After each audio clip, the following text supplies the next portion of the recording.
두 눈을 탁 뜨고 같이 보자고. 냉동기는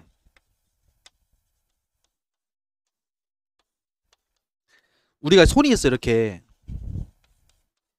그러면 손에다가 우리가 병원에 가면 간호사분이 자 주사 맞을게요 하고 예를 들면 여기다가 이제 알코올을 발라준다고 여기다가. 그럼 알코올을 차차차차차 하고 알코올을 딱 하면 이제 시원하죠. 그럼 알코올이 이렇게 남아있나? 아니지. 알코올 해준 다음에 소독하고 그 다음에 이제 주사를 놓잖아요. 근데 우리가 알코올을 했을 때 알코올이 나중에 어떻게 돼요? 시간이 지나면 증발을 하죠. 그치? 알코올 남아있는 건 아니잖아. 알코올을 사사삭 발라주면 그냥 없어지잖아요 금방. 근데 이 알코올은 무슨 상태로 들어와? 액체인 상태로 알코올이 발라져서 증발할 때는 기체 상태로 나갔단 말이죠. 그게 증발한 거죠. 이건 이해하시죠? 그러면 이때 어떤 현상이 발생하지? 내가 어떤 걸 느껴요? 여기서 시원하다라는 느끼잖아. 시원하다라는 느끼잖아. 이것은 무슨 말이야? 열을 모았겠다는 거야. 열을 빼앗겼다는 거죠. 열을 빼앗겨서 다시 말하면은 냉각이 됐어. 이런 말이잖아요. 그러니까 여기를 어떻게 준 거야? 시원하게 해준 거야. 냉각했단 말이지. 이 원리야. 냉동기는 가장 큰 원리가. 그러니까 우리가 액체에서 기체가 되는 거, 이걸 뭐라 불렀죠? 액체에서 기체 되는 걸 뭐라 그랬지? 이걸 우리가 기화를 했단 말이야. 기화. 그러니까 냉동기는 뭐 하면서? 기화하면서 뭐를 갖고 온다? 열을 빼앗아 오는 원리를 이용하겠구나. 이렇게 이해하는 거예요. 그러면 이 액체는 알코올일 수도 있고 물일 수도 있고 뭐 많이 있잖아요. 종류가. 액체 종류가 많잖아. 근데 그 중에서 여기를 뭘로 쓰면? 어떤 냉매라는 녀석으로 냉매 액체를 쓰면 이 냉매 액체가 증발할 때 갖고 온 열을 엄청나게 많이 갖고 올 수 있어요. 그래서 우리가 이제 여기를 여러 가지 액체 중에서 그나마 뭘 쓰는 거야? 냉매 역할을 할 수 있는 냉매 액체로 쓰는 거예요. 이해하셨어요? 그러니까 우리가 알코올 같은 경우도 시원하듯이 이보다 훨씬 더 효과가 큰 냉매를 여기다가 액체로 뿌리면 엄청난 열을 빼앗아 증발하면서 가져올 수 있다. 이 말이고, 그래서 이때 그 액체가 기체가 되는 거를 이때 그 열 있잖아요. 그때 빼앗은 이 열을 뭐라 부르냐면은 이때 증발하면서 나가는 이 열을 우리가 잡열이라 배웠잖아요. 그치? 온도는 변하지 않으면서 뭐가 바뀌는? 상태가 바뀌는 열을 잡열이라 했잖아. 그러니까 우리가 냉동에서 어떤 열을 빼앗아 오는 물체의 부하에서 열을 갖고 오는 거는 결국 다 뭘 이용한다? 잡열을 이용한다. 기화되는 과정에서. 그러니까 열을 빼앗아 오는 과정은 뭐다? 기화라는 거고 그때 열을 잡열이라 그런다. 이해하셨죠? 그러면 내가 이렇게 증발된 녀석이 나가니까 아깝잖아요. 이게 다시 대기 중에 나갔잖아. 그러니까 다시 아까우니까 야 너 액체 알코올 콜 다시 불렀단 말이야. 그러니까 이 녀석이 다시 왔어. 이렇게 액체로 온다 하면은 기체가 다시 액체가 됐으니까 이걸 뭐라 불러요? 액체 됐으니까 액화라고 부르겠죠. 액화시켜서 다시 알코올로 만들었어. 그 다음에 다시 또 갔어. 손으로 또 시원하게 했어. 증발했어. 다시 또 액화돼서 다시 알코올 만들었어. 이걸 우리가 한 사이클 이렇기 때문에 이걸 냉동 사이클이라 부르는 거예요. 이해됐죠? 그러면 이걸 보고 야 나간 거를 다시 액화하면은 이 시스템 안에서 계속 냉동할 수 있는 거 아니야? 라고 생각한 거지 사람들이. 이거를 이제 시스템 한번 해보자. 라고 하는 게 이제 냉동 장치의 사이클이 만들어주는 건데요. 그 사이클이 첫 번째가 하나가 압축, 응축,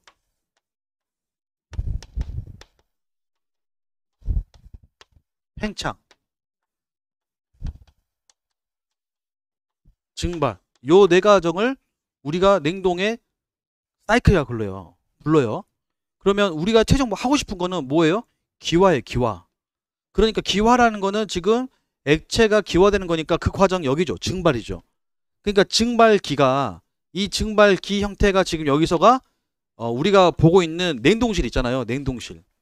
여기가 우리가 알고 있는 냉동실이나 냉장고.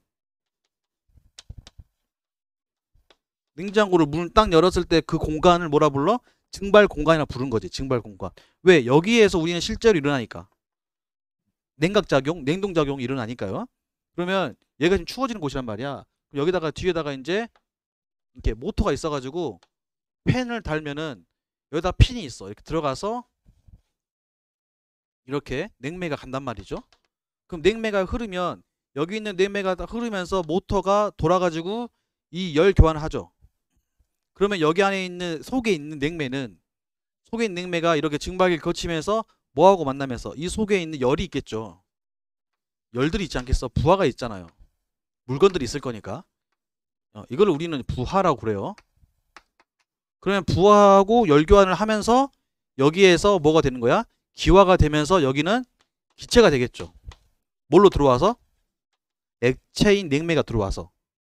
액체가 들어와서 기화가 되잖아요. 그것처럼 여기도 뭐가 액체가 증발기에서 열 교환하면서 뭐가 됐다? 기체가 되는 거죠. 기체가 되면서 뭐 했겠어요? 여기는 열들을 빼앗아서 냉각시켰겠죠? 네. 그러니까 냉매는 지금 이 사이클 안에는 전부 다 뭐가 돌고 있어요? 냉매가 지금 돌고 있는 거예요. 밀폐를 시켜가지고. 그래서 여기서는 기체가 됐어요. 그럼 기체니까 기체인 냉매가 압축을 해요. 근데 우리 보일러에서 배웠듯이 우리 포화액 곡선을 보면 자 이랬을 때 액체 포화액이 있고 포화액이 있고 습증기가 있고 여기가 뭐예요? 공포화잖아요. 공포화. 여기는 과열 증기였잖아. 그러면 여기는 당연히 뭐가 될까? 액체가 열해가지고 막 기화가 됐으니까 여기는 무슨 액체? 무슨 기체? 공포화가 되겠지. 당연히 여기도 쉽게 말하면 공포화 증기가 되겠죠. 근데 여기에서 뭐가 되는 거예요? 압축을 시키는 거예요. 한 번 더. 그러면 압축을 시키니까 압축의 역할은 뭐냐면 자 여기 압축기의 입구를 우리가 저압측이라 부르고요. 압축구의 출구를 우리가 HP 고압측이라 불러요. 그러면 고압을 보내는데 여기는 건포화인 기체가 한 번 더 압축을 시켰으니까 압력과 온도가 올라가겠죠. 그럼 압력과 온도가 올라갔으면 여기는 뭐가 될까? 여기는 당연히 과열 증기로서의 당연히 고온 고압의 기체가 됐겠죠. 똑같은 기체인데 다르지. 뭐가 달라? 압력과 온도가 조금 더 높은 기체가 압축기 뒤에 있는 게 되는 거예요. 근데 압축기를 왜 두냐? 여러분 우리가 심장이 없으면 피가 돌 수 있어요? 없잖아. 결국 피를 돌게 하는 거는 뭐해? 무슨 누가 하는 거야? 심장의 역할이잖아. 맞죠?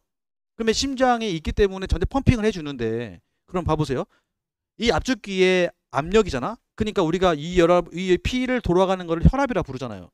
그러면 혈압은 높은 게 좋아요? 낮은 게 좋아요? 적당한 게 좋잖아. 높으면 고혈압이라고 낮으면 저혈압이라고 그러잖아.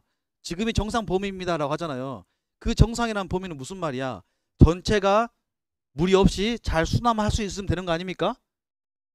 혈압이라는 거는 이 역할을 해주는 거야. 이 역할. 압축기가. 왜? 냉동기 자체가 뭐 해야 돼? 전체 과정을 뭐 해줘야 돼? 사이클을 돌려야 되니까 그거를 돌리게 하는 심장 역할을 하는 게 압축기인 거지. 그럼 압축기의 목적은 그러니까 이걸 착각하더라고 이들이. 압축을 하니까 압력을 올리는 게 목적 생각하는데 그게 아니라니까. 그 말은 뭐가 똑같냐면 심장은 나 혈압 높이려고 있는 건데 라고 생각하면 똑같은 거야. 아니라니까. 심장의 역할은 펌핑의 역할이라고. 적당하게 펌핑하는 거라고. 그러니까 여기도 마찬가지. 압축기도 저압과 고압측의 차이가 크면 돼 안 돼? 안 되지. 그럼 고혈압 걸린 거라니까. 낮아도 안 되죠. 저혈압이라니까. 그러니까 적당한 압력으로 올려주는 게 압축기의 목적이에요. 그럼 압축기는 아니 성현님 어차피 기체인데 다시 액화 되려면 왜 굳이 열을 여기다가 과해요? 그러면 또 그러니까 고온 고압 만들었다 어차피 떨어뜨려야 되는데 액화시켜야 되는데 로스 아닙니까? 로스 맞지? 로스 맞아요. 근데 어쩔 수 없어. 왜냐면 펌핑해서 전체 뭘 해야 되니까 순환을 시키려면은 당연히 압력을 만들어줘야 그 압력으로 돌 거 아닙니까? 그러니까 이 역할은 압축기는 전체 냉동 시스템에 뭐 역할한다? 심장의 역할을 하는 역할이고 얘의 목적은 고압 만드는 게 아니다라는 거야. 이거를 이해해야 돼. 그러면 여기 있는 저압과 고압 있죠? LP 분의 HP. 이거를 성준아 뭐라 부르지? 성준아? 이 두 개 차이를 뭐라 부르지? 그렇지. 압축비라 부른단 말이야. 자, 압축비. 우리 압축비 배웠잖아. 디젤 기관에서. 디젤 기관, 내연 기관에서 압축비는 모분에 뭐였어요? 공간이었어. 실린더 최적을 압축 용적으로 나눈 거였어요. 그래서 얼마나 땡기냐의 문제였어. 그러니까 많이 땡길수록 당연히 힘이 세겠죠. 빵 터지니까 간다 그랬잖아. 근데 여기는 목적이 뭐라고? 땡기는 목적이 아니라고. 이 두 개는 압력 차이야, 압력. 그러니까 최적의 문제가 아니고 그냥 둘 간의 말 그대로 그러니까 뭐라고 부르냐면 압력비라 부르기도 해. 압축비, 압력비. 그러니까 여러분 헷갈리지 말아야 할 게 내가 디젤 기관에 배웠던 압축비가 이게 똑같이 여기 있는 피스톤이 올라와서 그 공간 그거에 얘기한 게 아니라고. 여기는 그냥 압축기의 전과 압축 후에 두 개의 압력 차이를 그냥 차이를 보는 게 압축비다. 그러면 얘가 오히려 압축비가 높다는 의미는 무슨 말이야? 고혈압 뜻이야, 고혈압. 그럼 고혈압은 건강에 안 좋죠? 마찬가지 냉동기 시스템에서도 압축비가 높으면 당연히 효과가 떨어지는 거예요. 알았죠? 그러니까 필요한 만큼만 도우면 되는 거지. 그래서 우리는 이 압축비를 이 두 개의 차이를 한다. 여기를 뭐라 부른다? 저압. 여기를 고압. 그래서 여러분 문제 풀 때 고압측, 저압측 하면 여기를 말하는 거예요. 압축계 전, 압축계 후 이렇게.